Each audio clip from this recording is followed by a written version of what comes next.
सतगुरु की साजी निवाजी प्यारी साध संगत जी, प्यार और सत्कार से कहना धन निरंकार जी।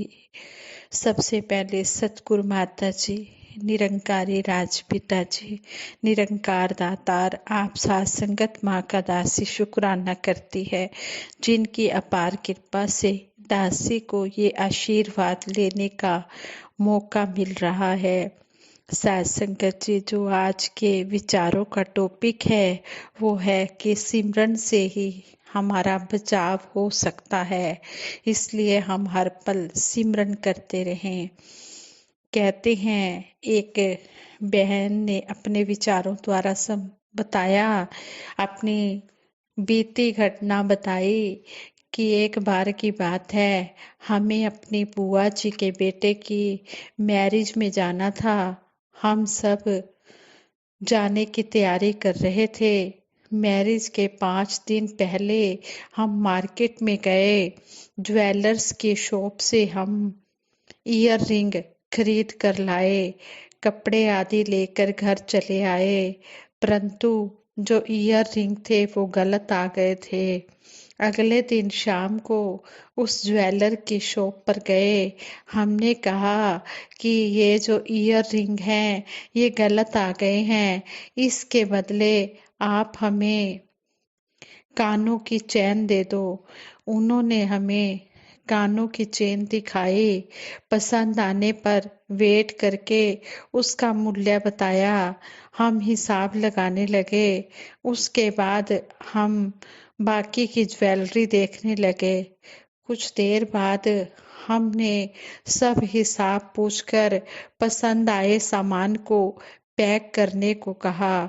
सामान को पैक करते समय दुकानदार ने देखा कि कानों की चेन गायब है। कानों की चेन ना तो दुकान वाले के पास थी और ना ही हमारे पास थी। दुकानदार हम पर चोरी का इल्जाम लगाने लगा कि तुम तीनों में से ही किसी एक ने चोरी की है। तुम ही में से किसी एक के पास से कानों की चेन निकलेगी। हमने कहा कि हम चोरी क्यों करेंगे, जबकि हम पेमेंट भी दे चुके हैं। परंतु दुकानदार गुस्से में आ गया। वह आरोप पे आरोप लगाने लगा कि तुम तीनों में से ही किसी ने चोरी की है। कस्टमर्स भी उसी की तरफदारी कर रहे थे। सारा इल्जाम हम पर ही आ रहा था। हमने कहा कि चाहे आप हम तीनों की तलाशी ले लीजिए। उन्होंने महिला को बुलाकर हमारी तलाशी भी ली, मगर हमने चोरी की होती तो कानों की चेन निकलती। हमने चोरी नहीं की, फिर भी कोई हमारा विश्वास नहीं कर रहा था। दुख व पीड़ा से मैं तो रो ही पड़ी। मगर किसी भगत गीतकार ने लिखा है, हर मुश्किल दा हल सतगुरु है। तो मेरी माता जी ने कहा, आप सिमरन करो, आप सब मिलकर सिमरन करो। हम सब ने मिलकर सिमरन करना शुरू कर दिया। दुकान के नीचे ऊपर वेट करने वाली मशीन, कालीन के नीचे चेयर सादी हटाकर देखा, मगर कहीं भी कानों की चेन नहीं मिली। हम मन ही मन सिमरन भी करते जा रहे थे और आंखों से आंसू भी निकल रहे थे। हे दातार, अब आप ही हमारे इलाज बचाने वाले हैं। दातार कृपा करो, हमें चोरी के इल्जाम से बचा लो। लगभग आधे घंटे का समय यूं ही गुजरा। तभी दूसरी दुकान से कारीगर वह कानों की चेन लेकर आया। तब हमारी जान में जान आई और दिल से निकला कि शुक्रिया है दातार, तूने हमें चोरी के इल्जाम से बचा लिया। वास्तव में दुकानदार की भूल से वह कानों की चेन वेट तोलने वाली मशीन में ही रह गई थी और मशीन किसी और दुकान का कारीगर थोड़ी देर के लिए मांग कर ले गया था। दुकानदार को जब हम अपनी गलती समझ आई तो उसने हमसे माफी मांगी और बहुत ही शर्मिंदा हुआ, मगर काफी कुछ तो वह हमें कह ही चुका था। हम तो दातार के ही शुक्रगुजार थे जिसने हमारी इज्जत बचाई थी। ध्यान आ रहा था कि दातार के सिमरन में वो शक्ति है जिससे हर मुश्किल दूर हो जाती है। आज भी जब यह बात याद आती है तो हृदय निरंकार सतगुरु के आगे नतमस्तक हो जाता है। सिमरन अर्थात स्मरण करना। शाब्दिक रूपों में सुमिरन, सिमरन, समरन, सुमिरना, याद करना या याद रखना, ध्यान रखना इत्यादि अर्थों में प्रयुक्त होता है। सतगुरु माता जी की कृपा से हम पार ब्रह्म परमेश्वर को जान चुके हैं। ये निरंकार प्रभु ही हमारा वास्तविक रूप है। निरंकार होते हुए भी यह सभी आकारों का आधार और कारण भी है। सतगुरु माता जी ने हमें भक्ति के सही ढंग की परिभाषा सिखा दी है। सिमरन, सत्संग, सेवा। गुरसिखों को तीनों सोपानों पर संतुलित रूप बनाकर चढ़ना होता है, यानी कि सेवा, सिमरन, सत्संग, ये 3 सोपान हैं। और भक्ति में जीवन व्यतीत करके निरंकार में लीन होने के लक्ष्य को प्राप्त करना होता है। सतगुरु माता जी ने हमें सिमरन इस तरीके से करना सिखाया है। तू ही निरंकार, मैं तेरी शरण हाँ, मैनू बख्श लो। इन तीनों में ही सारा सार समाया हुआ है।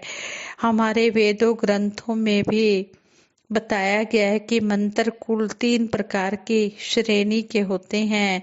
ज्ञान से संबंधित मंत्र, कर्म से संबंधित और पूजा से संबंधित मंत्र। ज्ञान खंड में ब्रह्म के वास्तविक स्वरूप से जुड़ने के मंत्र हैं। कर्म खंड में भक्ति और विभिन्न कर्मों के संदर्भ में मंत्र हैं और पूजा खंड में प्रभु से क्षमा याचना मांगने का मंत्र है। सिमरन पर अगर हम पूरी तरह से ध्यान करके देखते हैं तो पाते हैं कि तू ही निरंकार, ज्ञान से संबंधित सभी मंत्रों का सार, निरंकार प्रभु से सीधा संपर्क और ध्यान जोड़ने का पवित्र भाव। यह पंक्ति हमें प्रभु से जोड़ रही है। तू ही निरंकार। ज्ञान की समझ मन में धारण कर अपनाना, इससे बड़ा कोई मंत्र नहीं। मैं तेरी शरण हाँ, ये कर्म से संबंधित है। सारे कर्म कांडों से अच्छी बात है कि अपने मन को गुरु चरणों में न्यौछावर करना, इससे ऊंचा और कोई कर्म नहीं। मैनू बख्श लो, अपने आप को पार ब्रह्म परमात्मा को हाजिर नाजिर मानकर बख्शवाना, इससे ऊंची कोई प्रार्थना नहीं।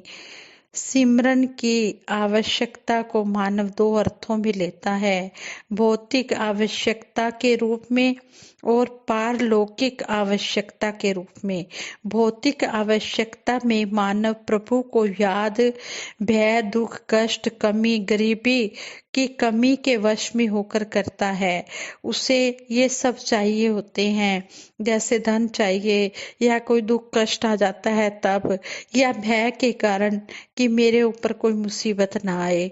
उसका लक्ष्य सिर्फ सुखों की प्राप्ति करना है। वो दुनियावी सुखों की प्राप्ति करने के लिए सिमरन करता है। ऐसी अवस्था में वह परम आनंद को महसूस नहीं कर पाता। इस आवश्यकता को ध्यान में रखते हुए मानव को हमेशा यही कहा जाता है, श्वास श्वास भजो गोविंद, मन अंतर की उतरे चिंत, सर्व दुखों का औखद नाम, भज गोविंदम भज गोविंदम।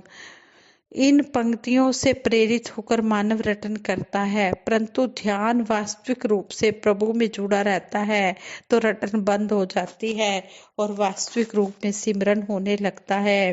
कहा गया है, सिमरन ऐसे कीजिए जीव ही लेना होठ। ये वास्तविक अवस्था तब होती है जब मानव में पारलौकिक आवश्यकता को समझता है। ये कहते पारलौकिक आवश्यकता, ये सतगुरु के दिए हुए ज्ञान को समझना और पाना दोनों भिन्न भिन्न पहलू हैं। मानव 84 लाख के चक्कर से परम दुख से छुटकारा मिलना किस्मत की बात होती है। ज्ञान एक समझ है, निरंकार प्रभु को सभी स्थानों में व्यापक समझ दर्शन कर इसी को याद करना भगत की जरूरत होती है। यानी कि जो ये दूसरी प्रकार की अवस्था बताई है पारलौकिक आवश्यकता, इसमें भगत अपने आप को प्रभु के चरणों में पूरी तरह से समर्पित कर देता है। सही मायनों में यही सिमरन सच्चा सिमरन होता है, जिसमें कोई दुनियावी पदार्थों की चाह नहीं होती। इन दुनियावी पदार्थों से ऊपर उठकर वो सिमरन करता चला जाता है।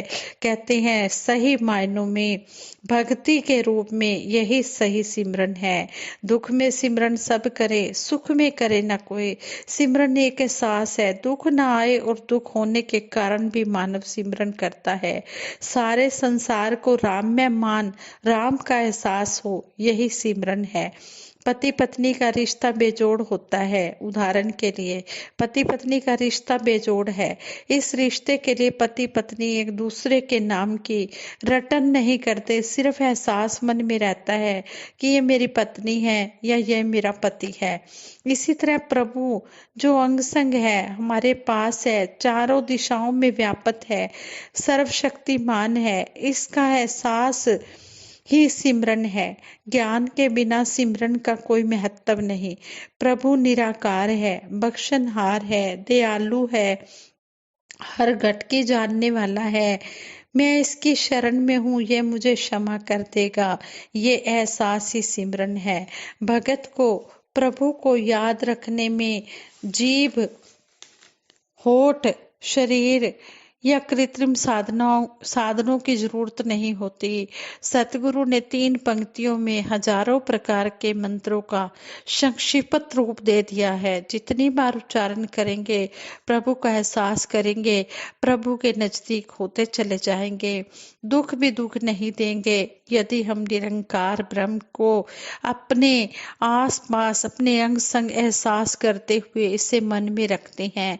इसलिए हमें ध्यान में रखना चाहिए कि सिमरन ज्ञान के साथ भक्ति और सत्संग विवेक जागृति के उद्देश्य के लिए और सेवा सबसे महान कर्म। सिमरन के एहसास में शहनशाह बाबा अवतार सिंह जी महाराज इस शब्द द्वारा हमें समझाते हैं, राबे है मेरे अंग संग वसदा, इससे अंदर वसा मैं, इस विच खावा पीवा पहना, इस विच रोमा हसा मैं, श्वास श्वास ऐसे दा सिमरन, ऐसे नाल प्यार करा, नजरा सावे हरदम मेरे, रज रज में दीदार करा। जो सही मायनों में इस ज्ञान को समझ लेता है, सिमरन को जिसको समझ आ जाती है कि सिमरन सही मायनों में है क्या, फिर वो इसमें इस तरह खो जाता है। वो हर पल यही कहता है कि परमात्मा मेरे अंग संग बस रहा है और इसके अंदर मैं बस रहा हूँ, इसी के अंदर मैं खा रहा हूँ, पी रहा हूँ, पहन रहा हूँ, इसी में रो रहा हूँ, इसी में हंस रहा हूँ। वो श्वास श्वास में फिर इसी का ही सिमरन करता है और इसी निरंकार के साथ ही प्यार करता है। वो हर समय अपनी नजरों के सामने निरंकार के दर्शन करता हुआ रज रज कर दीदार करता है। इस तरह समझाया गया है और कहा भी है, गीत की वो लाइनें भी हैं, हर श्वास में हो सिमरन तेरा, यूं बीत जाए जीवन मेरा। कि हर श्वास में हम सिमरन करते चले जाएं। ये नहीं कोई दुख मुसीबत आई है तभी हमने सिमरन करना है, नहीं, हर श्वास में हम सिमरन करते चले जाएं और इसी तरह हमारा ये जीवन बीत जाए। दासी सभी के लिए, सारे संसार के लिए सतगुरु माता जी के चरणों में यही अरदास करती है, सच्चे पातशाह सभी को ये ब्रह्म ज्ञान के साथ जोड़कर सेवा सिमरन सत्संग की विधि बताकर अंतिम श्वास तक अपने चरणों से लगाए रखना। साथ संगत जी प्रेम से कहना, दान निरंकार जी।